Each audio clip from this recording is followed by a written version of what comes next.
Bienvenue sur la chaîne Homme Sigma officiel, le seul espace véritablement dédié à comprendre et maîtriser le chemin du Sigma. Si vous nous rejoignez pour la première fois, vous êtes au bon endroit pour explorer les profondeurs de cette mentalité rare et puissante qui redéfinit la masculinité moderne. Aujourd'hui, nous plongeons dans un sujet rarement abordé, mais crucial pour tout homme suivant la voie Sigma.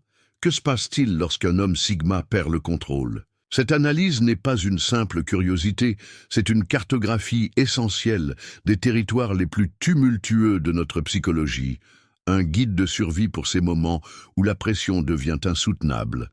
Après 15 ans d'études du comportement Sigma et d'accompagnement d'hommes dans leur transformation, j'ai identifié des schémas récurrents, des mécanismes spécifiques qui se déclenchent quand un Sigma atteint son point de rupture. Cette connaissance peut faire la différence entre une catastrophe et une renaissance. Si vous ressentez cette pression monter en vous, si vous observez un proche Sigma qui semble au bord du gouffre, ou si vous cherchez simplement à renforcer votre maîtrise de soi dans les situations extrêmes, restez avec nous. Ce que vous allez découvrir pourrait transformer votre compréhension de la psychologie Sigma et vous donner des outils concrets pour naviguer ces eaux tumultueuses. Abonnez-vous dès maintenant pour ne manquer aucun contenu exclusif sur le développement Sigma. Contrairement aux autres chaînes qui survolent superficiellement ces sujets, nous plongeons dans les profondeurs avec une méthodologie éprouvée et des stratégies applicables immédiatement.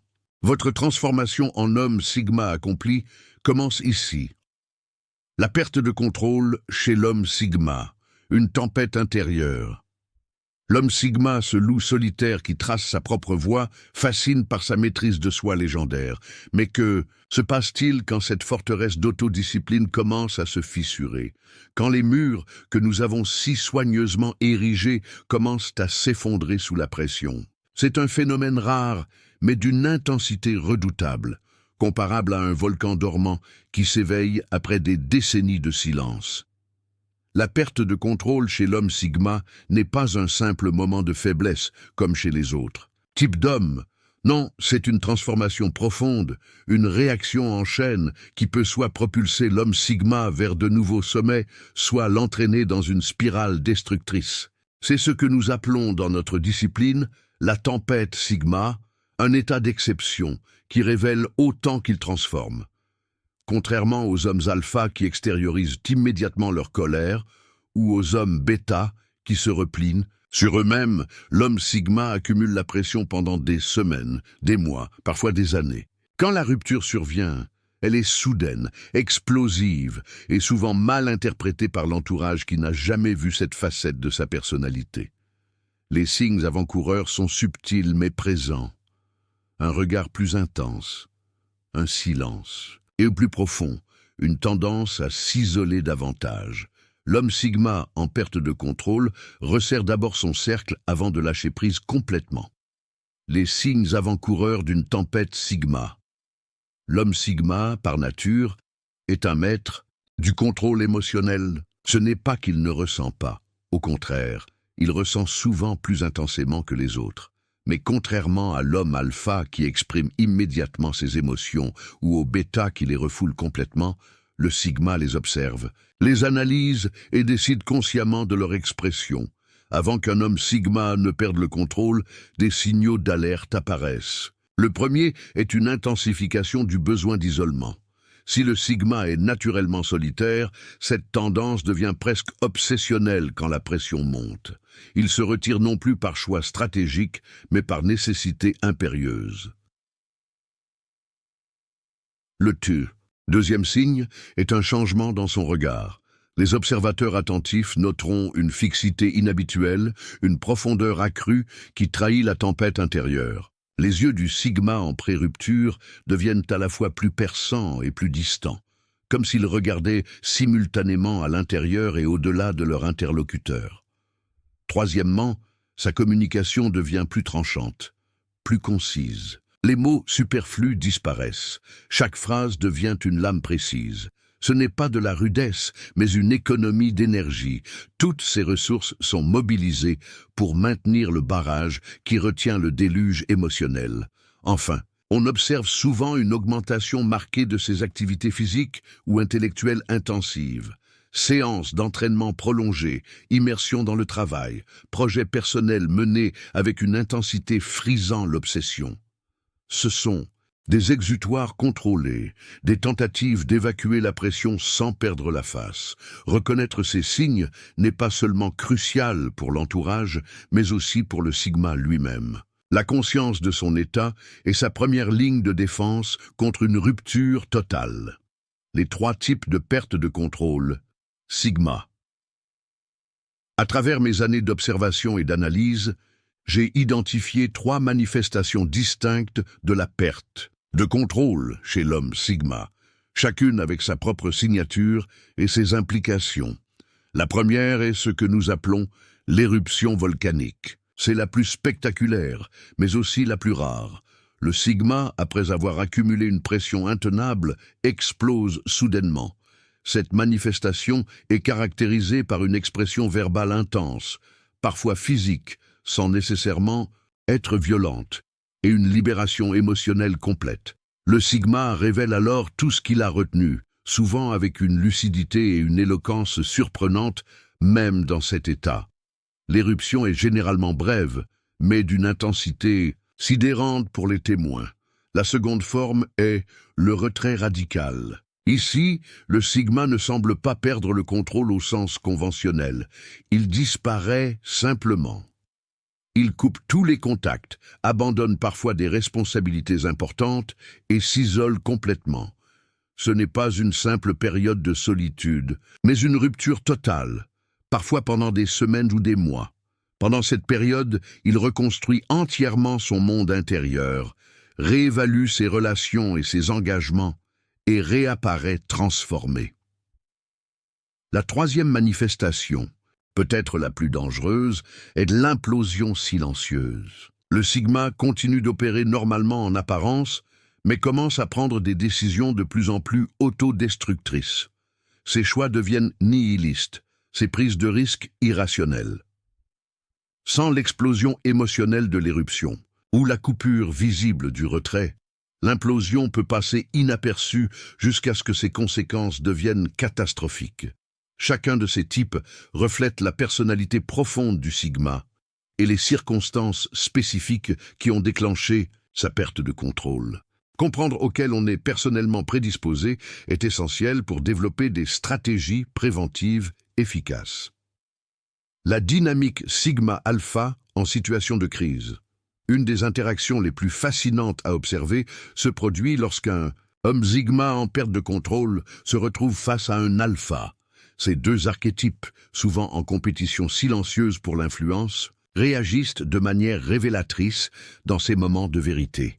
L'homme alpha, habitué à dominer ouvertement et à gérer les conflits de front, se trouve souvent déstabilisé par l'intensité d'un sigma qui rompt son silence stratégique. La première réaction de l'alpha est généralement de tenter de réaffirmer sa dominance par une démonstration de force ou d'autorité, une erreur critique face à un sigma en crise. Ce que l'alpha ne comprend pas, c'est que le sigma en perte de contrôle n'est pas intéressé par les jeux de hiérarchie sociale qui motivent habituellement l'alpha. Dans cet état, le sigma est au-delà des considérations de statut. Il cherche la vérité, la justice ou la liberté avec une intensité qui transcende les conventions sociales. Les confrontations sigma-alpha dans ces circonstances suivent généralement 3 phases distinctes. D'abord, l'incompréhension mutuelle. L'alpha interprète le comportement du sigma selon ses propres codes, tandis que le sigma perçoit les tentatives de contrôle de l'alpha comme une confirmation de tout ce qu'il rejette. Ensuite vient la phase d'escalade, où l'alpha tente d'imposer l'ordre, pendant que le sigma refuse catégoriquement de se soumettre à une autorité qu'il ne reconnaît pas. C'est le moment le plus volatile de l'interaction. Enfin, soit une rupture définitive se produit, le sigma coupe tout lien avec l'environnement dominé par l'alpha, soit, plus rarement, une reconfiguration profonde de leur relation s'opère. J'ai observé des cas où un alpha suffisamment intelligent pour reconnaître la valeur du sigma abandonne ses tentatives de domination et établit une alliance basée sur le respect mutuel. Pour le sigma naviguant dans un monde d'alpha, comprendre cette dynamique est cruciale. Elle lui permet d'anticiper les réactions et de choisir consciemment ses batailles, même dans les moments où son contrôle habituel lui échappe. Les techniques de récupération après une perte de contrôle, contrairement à la croyance, est populaire. La véritable force d'un homme sigma ne réside pas dans sa capacité à éviter toute perte de contrôle, mais dans sa résilience après ces épisodes. La récupération sigma est un art en soi, un processus méthodique qui transforme une crise en opportunité d'évolution. La première phase de récupération est l'isolement stratégique. Contrairement à l'isolement réactif qui précède la crise, celui-ci est délibéré et constructif. Le sigma se retire non pas pour fuir, mais pour reconstruire.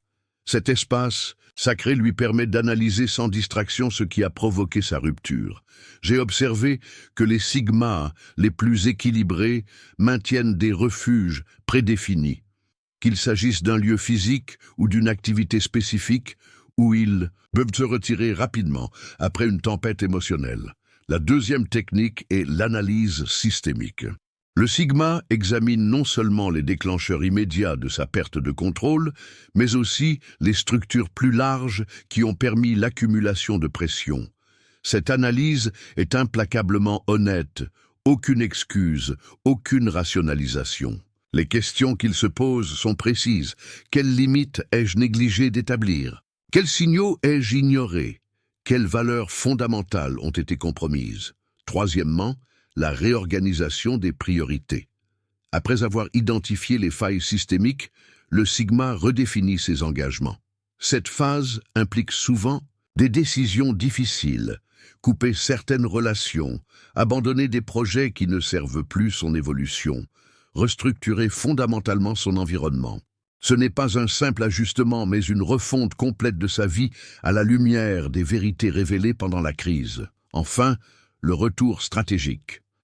Le sigma réintègre progressivement ses cercles sociaux et professionnels, mais avec une présence transformée.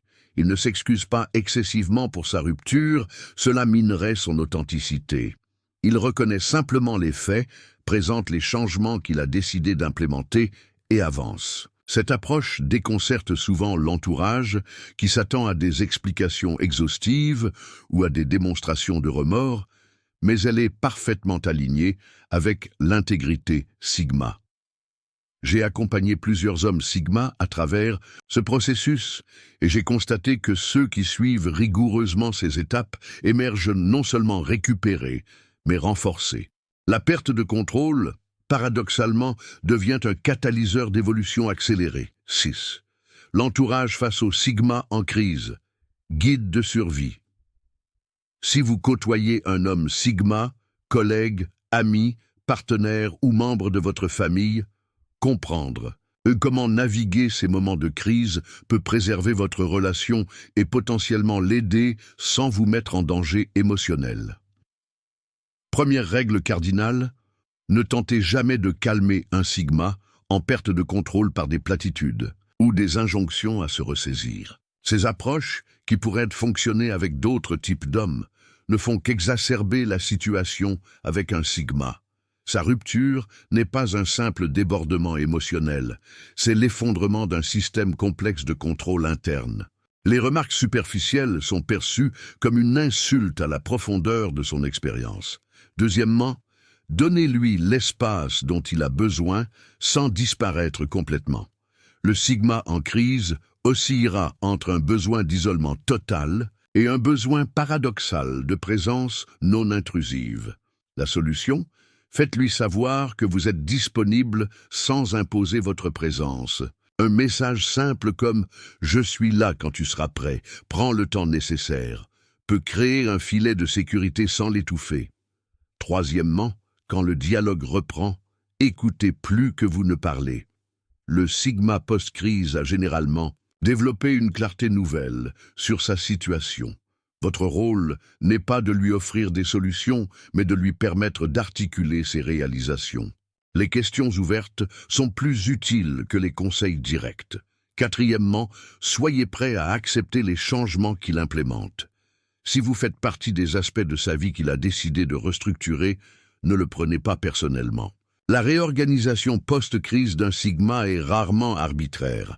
Elle est le résultat d'une analyse profonde de ce qui est viable pour son équilibre à long terme.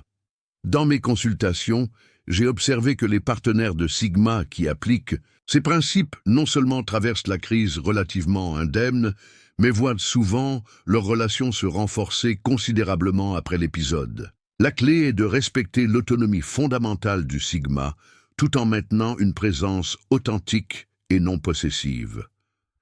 La transformation post-crise, quand la tempête forge l'acier. La perte de contrôle chez l'homme Sigma, bien que redoutée, peut devenir le creuset d'une transformation profonde. J'ai documenté ce phénomène à travers des centaines de cas, et les modèles sont remarquablement cohérents. Une crise correctement métabolisée catapulte le Sigma vers une version supérieure de lui-même. Cette transformation s'opère à plusieurs niveaux. D'abord au niveau de la conscience de soi. Avant la crise, même les Sigmas les plus introspectifs maintiennent certains angles morts, des aspects de leur psyché qu'ils refusent d'examiner. La rupture fait voler en éclats ces zones d'ombre, forçant une confrontation avec la totalité de leur être. Cette lucidité nouvellement acquise devient un outil d'une puissance inégalée. Ensuite, leurs frontières personnelles se cristallisent. Si le Sigma pré-crise pouvait tolérer certaines transgressions de ses limites, souvent par souci d'éviter les conflits non essentiels, le Sigma post-transformation devient impeccable dans l'établissement et la défense de ses frontières. Ce n'est pas de l'égoïsme, mais de l'intégrité. Il reconnaît que son équilibre intérieur n'est pas négociable. Leur relation au pouvoir se transforme également. Avant la crise, de nombreux Sigmas entretiennent une ambivalence envers l'influence qu'ils exercent naturellement sur leur entourage. Après, ils acceptent pleinement cette responsabilité. Ils cessent de minimiser leur impact et commencent à l'utiliser consciemment, généralement pour créer des espaces où d'autres peuvent également évoluer librement. Peut-être le changement le plus profond concerne leur rapport au temps. Le Sigma transformé développe une patience stratégique remarquable. Ayant touché le fond et rebondi, il n'est plus gouverné par l'urgence illusoire qui caractérise la vie moderne. Il distingue instinctivement ce qui mérite une action immédiate de ce qui bénéficiera d'une maturation lente. J'ai accompagné un entrepreneur Sigma qui, après une implosion spectaculaire où il avait sabordé une opportunité majeure, a traversé ce processus complet. 18 mois plus tard, non seulement il avait récupéré sa position, mais il opérait à un niveau d'influence et de sérénité qui déconcertait ses anciens détracteurs. Quand je l'ai interrogé sur sa transformation, sa réponse était emblématique de la sagesse post-crise. Je ne perds plus d'énergie à éviter les tempêtes. J'ai appris à naviguer en leur sein. Pour l'homme Sigma en questionnement, comprendre que la perte de contrôle peut être un passage transformatif plutôt qu'une simple défaillance change radicalement la perspective. Ce n'est pas une permission de se laisser aller, mais une reconnaissance que même nos moments les plus sombres servent notre évolution. Protocole de maîtrise. Sigma. Transformer la tempête en puissance. Au terme de cette exploration, nous arrivons au point crucial. Comment l'homme Sigma peut-il non seulement gérer ses pertes de contrôle, mais les transformer en levier de puissance personnelle? J'ai développé au fil des années un protocole spécifique que j'appelle la méthode Helix, une approche en spirale qui permet de transcender le cycle destructeur pour en faire un processus d'évolution ascendante. Cette méthode se compose de 5 pratiques interconnectées, chacune renforçant les autres dans une synergie puissante. La première est la pratique de la tension consciente. Contrairement à l'approche commune qui consiste à rechercher la relaxation permanente, l'homme Sigma mature reconnaît que la tension est inévitable et peut être canalisée. Il maintient une conscience constante de son niveau de pression interne comme un pilote surveille ses cadrans de vol. Cette vigilance n'est pas anxieuse, mais factuelle. À intervalles réguliers, idéalement 3 fois par jour, il effectue un scan mental rapide. Où se situe ma tension sur une échelle, de 1 à 10? Quelles sont ses manifestations physiques? Quelles pensées l'accompagnent? J'ai suivi un négociateur international, Sigma, qui appliquait cette technique religieusement. Même dans les situations diplomatiques les plus tendues, il prenait 10 secondes d'introspection avant chaque session critique. Cette habitude lui permettait d'identifier immédiatement quand sa capacité de jugement commençait à être compromise par la pression, ajustant sa stratégie en conséquence. « Je ne crains pas la tension », m'a-t-il confié. « Je la lis comme un instrument de navigation. » La deuxième pratique est l'exutoire calibré. Le Sigma identifie à l'avance, pas pendant une crise, les activités qui lui permettent de libérer la pression de manière contrôlée. Ces exutoires doivent être physiquement exigeants, pour libérer le cortisol et l'adrénaline, mentalement absorbants, pour interrompre les ruminations, mesurables, pour fournir un sentiment d'accomplissement tangible, personnellement significatif, pour renforcer l'identité plutôt que la fragmenter. Un architecte Sigma de mon cercle utilise l'escalade en solo sur des voies qu'il connaît parfaitement. L'activité remplit tous les critères. Elle exige une présence totale, élimine temporairement toute pensée parasite, offre une progression visible et résonne avec ses valeurs d'autonomie et de maîtrise. Crucial est la régularité.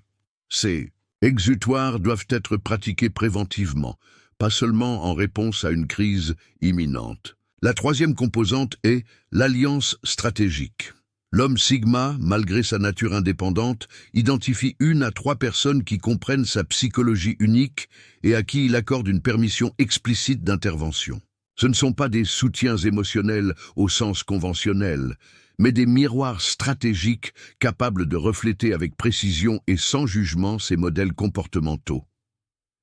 J'ai conseillé à un entrepreneur Sigma, particulièrement sujet aux implosions silencieuses, de créer un protocole d'alerte avec son associé de longue date, la seule personne qui pouvait détecter les signes subtils de sa descente autodestructrice. Ils ont établi un code simple. Quand l'associé observait 3 indicateurs spécifiques dans une période de 2 semaines, il pouvait invoquer le protocole, déclenchant automatiquement un week-end d'isolement et de réévaluation pour l'entrepreneur. Cette structure a prévenu 2 effondrements majeurs en l'espace d'1 an. La 4e pratique est l'abstraction temporelle, la capacité à se projeter mentalement au-delà de la crise actuelle. Le Sigma, en pression intense, tend à développer une vision en tunnel, perdant sa caractéristique vision à long terme. Pour contrer ce phénomène, il pratique régulièrement des projections structurées. Comment percevrais-je cette situation dans 3 mois? Dans 1 an? Dans 5 ans? Cette technique simple mais puissante réactive les régions préfrontales du cerveau, contrebalançant l'emprise de l'amygdale en état de stress. Un trader Sigma que j'ai accompagné a poussé cette technique plus loin en créant ce qu'il appelle son conseil du futur, des lettres qu'il s'écrit à lui-même depuis différents points temporels imaginés, offrant perspective et conseil à son moi présent. Dans les moments de haute pression, il les relie méthodiquement, rétablissant sa perspective temporelle élargie. La 5e et dernière composante du protocole est l'alignement axiologique, l'ancrage conscient dans les valeurs fondamentales, personnelles. Le Sigma identifie ces 3 à 5 valeurs non négociables et les articule explicitement. Ces valeurs deviennent sa boussole interne quand tous les autres instruments de navigation sont compromis par la tempête émotionnelle. Un juge Sigma, confronté régulièrement à des cas médiatisés et politiquement chargés, m'a décrit comment cette pratique l'a sauvé d'une rupture publique. Au moment où la pression était intolérable, où chaque option semblait compromise, je me suis reconnecté à mes 3 valeurs cardinales: vérité, équité, courage. La décision est devenue claire instantanément, non pas facile mais claire. L'intégration de ces 5 pratiques crée ce que j'appelle la souveraineté Sigma, un état où l'homme non seulement survit à ses tempêtes intérieures, mais les utilise comme propulseurs vers une version plus raffinée de lui-même. La perte de contrôle n'est plus une menace existentielle, mais une phase prévisible et navigable de son évolution. J'ai observé des hommes Sigma traverser des épreuves qui auraient brisé d'autres types de personnalités. Trahison professionnelle, perte personnelle dévastatrice, échec public humiliant, et émerger non pas diminué, mais mystérieusement amplifié. Ce n'est pas de la chance ou une résilience innée, mais le résultat direct de l'application disciplinée de ce protocole. Pour l'homme Sigma qui nous écoute, ma conclusion est directe. Votre capacité à perdre le contrôle de manière constructive est aussi importante que votre maîtrise habituelle. Votre puissance ultime ne réside pas dans l'absence de tempête, mais dans votre capacité à transformer leur chaos en ordre supérieur. Comme l'a écrit Nietzsche, philosophe Sigma s'il en est, il faut avoir du chaos en soi pour accoucher d'une étoile qui danse. Le chemin Sigma n'est pas une ligne droite vers la perfection, mais une spirale ascendante qui intègre à chaque tour les leçons de vos ruptures pour forger une version plus complète, plus authentique et plus puissante de vous-même. C'est dans cette intégration, et non dans la perfection illusoire, que réside la véritable maîtrise Sigma. Au terme de cette exploration des profondeurs de la psychologie Sigma, une vérité fondamentale émerge. Ce qui distingue véritablement l'homme Sigma accompli n'est pas l'absence de moments de crise, mais sa capacité à les transformer en catalyseurs d'évolution personnelle. Nous avons parcouru ensemble le territoire complexe de la perte de contrôle Sigma, depuis les signes avant-coureurs jusqu'aux méthodes de récupération, en passant par les différentes manifestations de cette tempête intérieure et ses implications relationnelles. Ce voyage nous révèle que même les aspects apparemment négatifs de la personnalité Sigma peuvent être intégrés dans une stratégie cohérente de développement personnel. Si vous vous reconnaissez dans les descriptions présentées, sachez que vous n'êtes pas seul. La voie Sigma est par définition solitaire, mais paradoxalement, nous sommes nombreux à la parcourir en parallèle. C'est pourquoi notre chaîne existe, pour créer non pas une communauté au sens conventionnel, mais un réseau de loups solitaires qui peuvent occasionnellement partager leurs découvertes sans compromettre leur indépendance essentielle. Je vous invite maintenant à vous abonner à notre chaîne Homme Sigma officiel. Contrairement aux autres espaces qui se contentent de glorifier superficiellement l'archétype Sigma, nous nous engageons à explorer ses profondeurs avec rigueur, authenticité et pragmatisme. Chaque semaine, nous décortiquons un aspect différent de la psychologie Sigma et offrons des stratégies concrètes pour maximiser votre potentiel dans un monde qui ne comprend pas toujours votre nature unique. Rappelez-vous, la maîtrise Sigma n'est pas une destination mais un processus continu d'affinage et d'intégration. Chaque tempête traversée vous rapproche non pas d'une perfection illusoire, mais d'une authenticité inébranlable, la véritable signature de l'homme Sigma accompli. Dans notre prochain épisode, nous explorerons la dimension financière de la vie Sigma, comment créer une indépendance économique alignée avec nos valeurs d'autonomie et de liberté. Jusqu'alors, restez souverain, restez authentique, restez Sigma.